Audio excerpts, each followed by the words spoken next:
Good evening, ladies and gentlemen. I hope you're ready because we're going to start our next chapter on living in a diverse society, and we are specifically focusing on chapter 6, what the experience and the effects of learning in a diverse society. So, going on from chapter 5, where we are actually in this issue called living in a diverse society, and the issue 2, where we talk about whether harmony is achievable or not. So, we are actually looking at chapter 6 in particular. And under chapter 6, there are 3 main categories. We're talking about interaction in a diverse society, exchange and appreciation in a diverse society, and last but not least, challenges in a diverse society. So let's take a look first under interactions. Shall we? What makes the diversity we see in Singapore today? You learned about diversity, the definition in the previous few chapters, and now we'll take a look at how do you think interaction can take place in a diverse society. So if you look at your course book, which is on page 151, you think about the activities that strengthen interaction between different race and ethnic groups in Singapore. You can actually look at your own examples if you are studying now. And what can you learn from the activities in your school, for example, Racial Harmony Day? And what suggestion do you have to improve these activities so that they further strengthen the interactions between different races and ethnic groups in the school? So what can you suggest? Perhaps any idea? Well, think about that because it will be really useful if you can write it down for your SRQ. So, we look at a concept called common space. Common space, what exactly it is? Common space refers to a physical space, shared values, common experience that build our national identity. It's not just a physical space, but also shared values and common experience.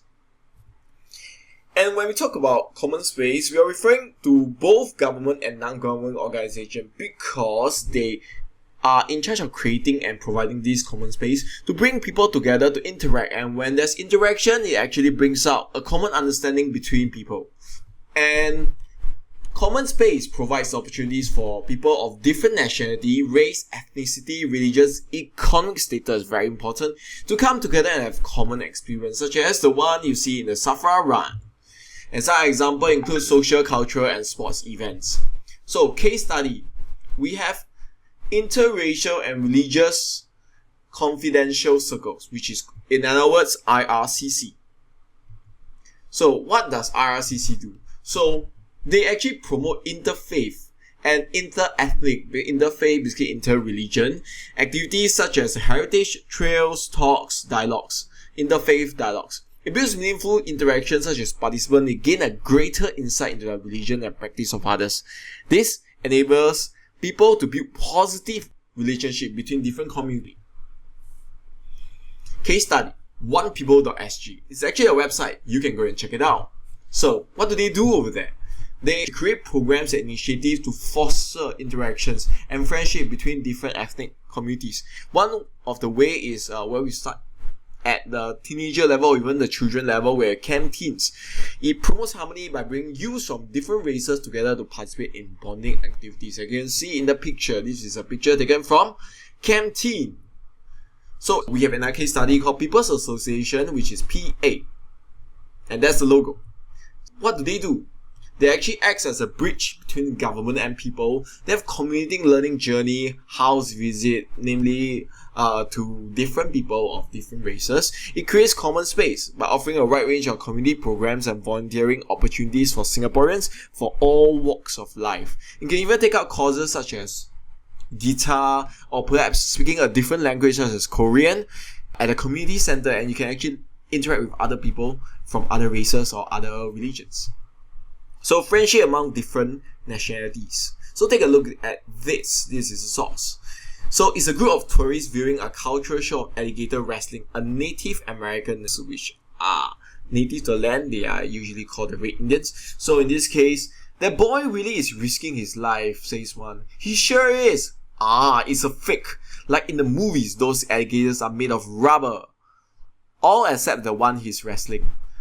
So in this case, he said that gator ain't so furious, but they give it tranquilizers before each show, right? Indian? It's actually a red Indian. So in this case, you can see that when they view a culture show, are they really understanding the cultures behind? Or do they really need to interact per per se to really understand them. So, going on to the next section, which is exchange and appreciation in a diverse society. The attitude of being open helps to ensure we learn and share with others, benefiting from the enriching experience that result when we share with different people. And in this case, you have a deeper appreciation and understanding and could develop from this experience, which is very, very important. So, cultural exchange can create distinct experience due to the diversity of nationality, race, and ethnicity, religion, and socio-economic status, just such as the one as shown in the picture. You can see that it's fried rice or nasi biryani, but is in a very distinct shape. So, the interaction of local culture and foreign ideas can result in fusion, such as food, music, and fashion. In this case, if you take a look at the food, it's actually a fusion of food, where we have nasi biryani, which is actually served in a more modern style. You have fusion food such as laksa, pesto, linguine, which is usually pesto. Linguine is actually a dish which is found in more Italian food, but laksa is really a local Singaporean dish, so they actually mix them together. So what about fusion music, where East meets West fusion by Ashwin Batish and Kumbawa Jazz? So they are Kasbah, Shuffle, Sitar, Raga, Bahra. So you can actually go and check it out on YouTube. And you have fusion fashion by Priscilla Shamugam. The lady on the right actually designed the one fusion costume, which is apparently quite popular. Besides that, foreign scientists can share their knowledge and expertise to help them strengthen research competency and collaboration with Singaporeans, such as you have this, which is the Biomedical Council of the Agency of Science, Technology and Research, also known as A*STAR, funds and support public research initiative. So under BMRC, internationally renowned scientists with the expertise and knowledge to jumpstart the country biomedical science, they actually moved to Singapore. And this led to robust research, such as in turn significant discoveries such as the H1N1 flu vaccine, which is really important where it's spreading like wildfire with no cure. So this could actually strengthen Singapore's position as a medical hub. So connecting with local Singaporeans customers.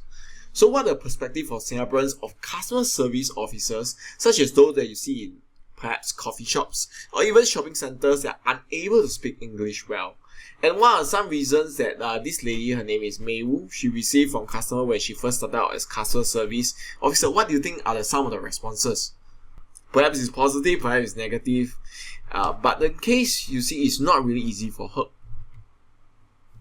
So next, we face challenges in a diverse society, which is a very, very big section in this chapter. So, although diversity can bring about wealth of positive experience and effects, it may lead to experience that are not so desirable, such as the one you see in the picture. We are all foreigners somewhere. Basically, people have xenophobia, a fear of foreigners. So, actions and opinions and feelings expressed irresponsibly could erode trust and weaken cohesion among people. So, that is definitely not ideal. So, what really is prejudice? Prejudice refers to an unfair feeling of dislike for a person, group, because of the race, sex, or even religion. So in this case, that's the definition. So what are stereotypes? Stereotypes are beliefs held by one social group or another social groups. One belief, it could be negative, like for example, Chinese are greedy. That could be one of the stereotypes. So, if you look at a picture, Rex Theatre for coloured people. What do you mean by coloured people? Do they really put a colour on the people? Or actually, they belong to people with colours? But then again, no matter what race you are, you're still of a certain colour. That makes all humans coloured. Some stereotypes are negative, they call it prejudice, and they may lead to discrimination against victims, such as the one you've seen in the picture, where only certain people of certain colour, they're allowed into the theatre. So victims are either hurt in their feelings or excluded from interaction in the diverse society, and that is definitely not ideal for a diverse society. So let's take a look in Singapore itself. We have rental discrimination. This is actually a picture of a property. Take a look, and at the end it says no Indians or PRC, which is another word for China citizens. So in this case, you can see that This is what you call rental discrimination. They do not discriminate against the race, but they do discriminate against the nationality. So, rental discrimination, we are targeting foreigners who are seeking rental flats. So they will feel that the landlords are unfair because they discriminate them based on their nationality. So by stereotyping all foreigners as having undesirable traits, we are also discriminating against foreigners who are not troublemakers but having practice compatible with Singaporean lifestyles. So case study, we look at Pastor Ronnie Tan. He actually, received complaints, not about him. He actually said insensitive comments about Buddhism. And because of that, ISD Internal Security Department actually called up this pastor, and they actually received complaints about his online video clips, which is later taken down. So, when we have pastor, which is a representative of Christianity, they comment negatively on another religion, Buddhism in this case, they will actually hurt followers of Buddhism, and they will feel that pastor had made sensitive and hurtful remarks, and this belittle their beliefs, and this will cause misunderstanding between different religions, and in turn may lead to tension and possibly conflict if it gathers over time. Another case study, Singaporeans are dogs. So what happened is that in this case, if I'm able to read in Mandarin, basically you look at the comments, but actually what it says is that the PRC scholar from NUS, he actually calls Singaporean gangsters and dogs in online posts, which is very, difficult to process if you're Singaporean. So, when they see dogs, not really these dogs, but you know what I mean. So, when they refer Singaporeans as dogs, they are per se targeting Singaporeans. And Singaporeans will definitely feel offended because when they've been compared to animal, when they're actually humans. This will cause Singaporeans to think poorly of Chinese national, even though it's just 1%, and thus force misconception about them being rude and haughty. So, prejudice is dangerous and can create an environment where discrimination can happen more often.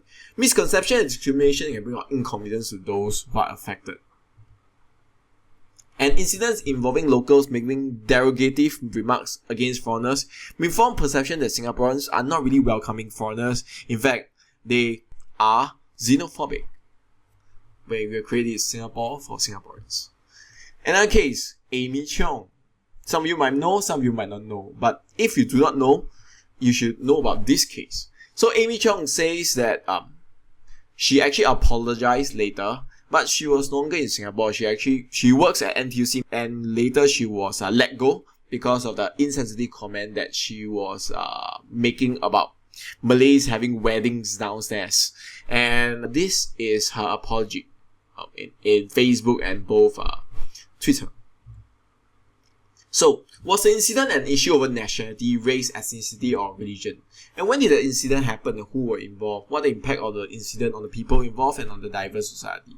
How was the incident resolved, which is very important? And what's your personal view regarding this incident?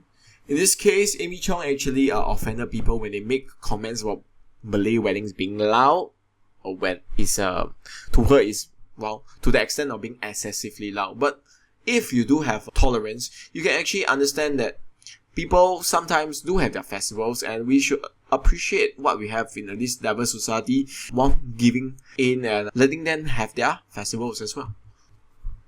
Some may question whether reporting social media posts, which are obviously prejudiced and hurtful to the police, was the best way to address this problem of people having a wrong perception of each other. And what do you think people made these police reports? And do you think that reporting the police was the best way to address the problem of people posting negative remarks? And suggest 2 ways which you can help address negative perception of people related to their nationality, race, ethnicity, religion, socioeconomic status. And this could potentially be a SRQ question. So episodes of prejudice and discrimination can cause unnecessary suffering and hurt for groups that are targeted for abuse, both verbally and through actions. And misunderstanding is unavoidable due to the incomplete information people may have. This is bound to happen, but the key thing to avoiding prejudice is to be aware of the prejudice caused by incomplete understanding, and from there on, you can actually change. So competition for resources concerns over standard of living and social mobilities. So we are focusing on 2 resources. Let's see standard of living. So what are the perspectives regarding the impacts of foreigners on standard of living in Singapore that lead to discontentment? So is it in terms of housing, in terms of employment or transport? These are areas that actually Singaporeans have expressed concern on. And with the increasing number of foreigners in our workforce, some Singaporeans fear that foreigners are taking their jobs away. Foreigners who come to Singapore on a valid employment pass and S pass are eligible to work in Singapore based on their relevant qualification and a specific salary criteria. So in this case, you can see this is a joke, obviously. Obviously, you don't have pandas having employment pass, which is an S pass in this case, because technically Kai Kai, which is an animal from China, doesn't earn any salary. So foreigners can also be employed as lower skilled foreign workers, many in construction and shipping sector. And these are work permit holders. Usually they are of a lower income. There are actually some who believe that employers would rather hire foreigners than local workers because they earn lower pay. Then, they do not need to pay higher for Singaporeans. And the inflow of foreigners lead to low wages for Singaporeans in a low income group. This is especially true when there is really a high level of competition. So government efforts to address concerns. You have stringent foreign workforce control. First one, you have monthly levy for work permit holders. Basically increase the money that the employers have to pay. Quotas for S-Pass and employment pass will be reduced, so there will be less people coming in. You have eligible criteria was tightened to make it more difficult to come in based on their criteria. And from August 2014, companies need to advertise their job vacancy in job bank administered by the Workforce Development Agencies, or WDA, so that it will be fair for Singaporeans and both foreigners as well. So another concern was in the living space and infrastructure. If you take a look at the picture, some of you who have taken MRT will find that this will be very familiar because it's increasingly congested.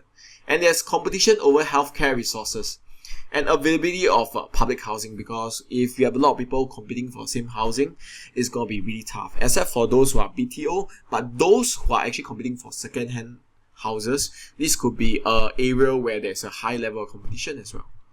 So government efforts address concerns, the expansion of rail network to make sure that more people are able to access different parts of the island, and you have more public housing, hospital and healthcare facilities to lessen the strain on the infrastructure.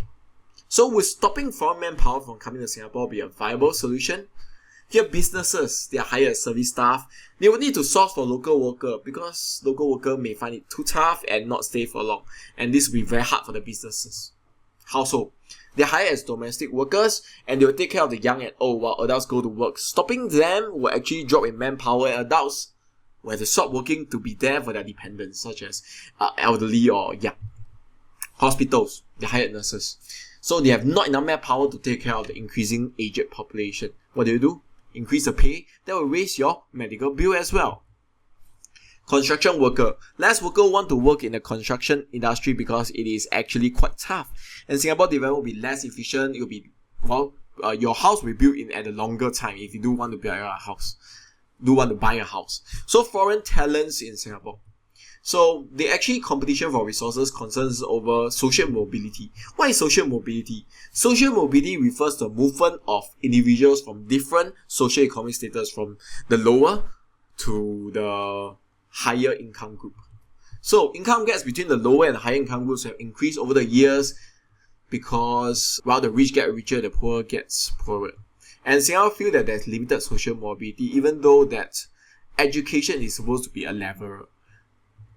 One of the reasons is because diminishing manufacturing sector lead to loss of jobs. Without the jobs, there will be less income and they will not be able to progress up the socio-economic status, such as providing resources for their next generation. So therefore, the government should emphasize on retraining and the learning of new skills, which they did, and the uphold of meritocracy to ensure that all is fair when doing the selection criteria in the studies of the next generation. So social mobility in Singapore, is it possible to achieve equality for everyone in Singapore? Why or why not? Honestly, the answer is no. It's not possible to be equal for everyone, but there's a chance that we hope for the next generation, your next generation, or perhaps your child next time, to be able to do better than you. So based on data shown by DPN Taman, are Singaporeans in lower income group able to move up the socio-economic ladder? And how do you know? If we look at page 188, Should Singapore award scholarship primarily based on academic merits, or should more scholarship be given to those from the lower socio-economic status group who show potential? Actually, in Singapore, it's actually a mixture of both.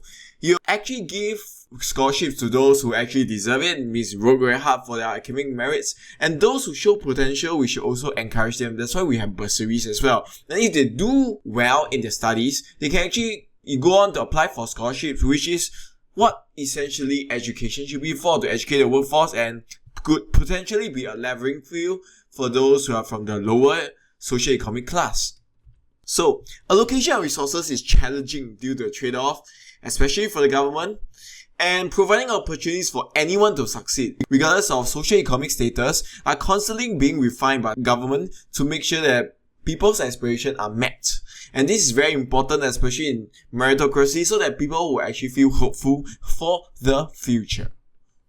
So let's reflect on this entire chapter. How does some of the interactions with people of different backgrounds lead to a rich experience for you?